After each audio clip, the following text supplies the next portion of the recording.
এখনো তো ওরা আসলো না, আমি কি আগে চলে আসলাম? যাই একটা ফোন করি।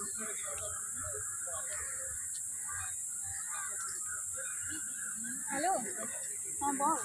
কোথায় আছিস তোরা? আমি তো চলে এসেছি এখানে। দেখ না, আমরা রাস্তায় আছি তো, কিন্তু একটা প্রবলেম হয়ে গেছে। কি প্রবলেম হয়েছে? দেখ না, রাতে অ্যাক্সিডেন্ট হয়ে গেছে। কি করে? এই তাড়াহুড়ো করে বাড়িতে বেরোতে গিয়ে বাইক নিয়ে অ্যাক্সিডেন্ট কি হয়েছে। কখন হয়েছে? এই তো এই মাত্র হলো। তোরা কোথায় আছিস এখন? এই তো আমরা এই রাস্তায় আছি, অ্যাপেলোতে নিয়েও ভাবছি। এখন অ্যাপেলোতে যাবি? হ্যাঁ ঠিক আছে, তোরা ওখানেই থাক, আমি এক্ষুনি আসছি। ঠিক আছে, ঠিক আছে, খুব তাড়াতাড়ি চলে আস। ঠিক আছে ঠিক আছে। ঠিক আছে। রাজের অ্যাক্সিডেন্ট হয়েছে, কি করে হলো? ঠিক আছে, আমি যাই আগে।